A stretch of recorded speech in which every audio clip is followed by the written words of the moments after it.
নমস্কার বন্ধুরা, পুতুলের গল্প চ্যানেলে তোমাদের সকলকে স্বাগত জানাই। আগের গল্পে আমরা দেখেছিলাম রূপা কবিতা বাড়িতে একা আছে, ওদের বাড়ি কালু ডাকাত ঢুকেছে সব কিছু চুরি করার জন্য। দেখে নিও চুরি করে নিয়ে যায় নাকি।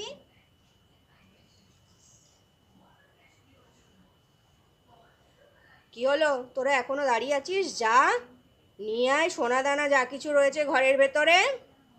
আমি কালু ডাকাত, হা হা হা।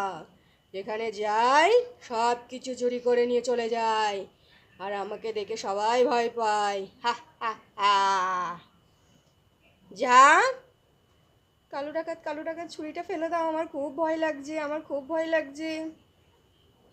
ভয় লাগারই তো কথা, আমি তো তোদেরকে ভয় দেখিয়ে সব কিছু চুরি করে নিয়ে যাব। আমি তো ভুলে গেছি কালু ডাকাত কোথায় কি রেখেছি। মনে করতে দাও, মনে করতে দাও, আমি মনে করে সব নিয়ে আসবো। তুমি ছুরিটা ফেলে দাও, আমার খুব ভয় লাগছে। আর তোর তোর ভয় লাগছে না আমাকে দেখে? ভয় না ছাই, মনে হচ্ছে এই ঝালের গুঁড়োটা তোর চোখে ঢেলে দিয়ে হাত পা ভেঙে চোখ বন্ধ করে বাড়িতে পাঠিয়ে দিই, যাতে কোনো দিনও তুই আর চুরি করতে না পারিস। তুই এসছিস রূপার বাড়ি চুরি করতে, দেখাচ্ছি মজা, দাঁড়া। মনে মনে কি বলছিস? হ্যাঁ, জোরে বল, যা বলার। জোরে তো বলবোই, দাঁড়া। তো আগে চোখে লঙ্কাটা ঢালি।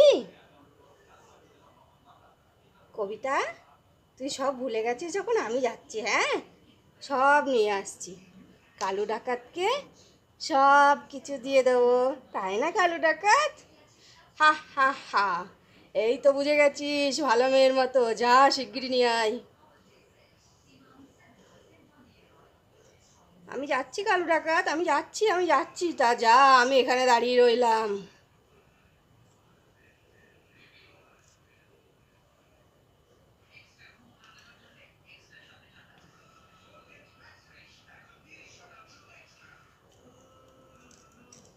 এই নে।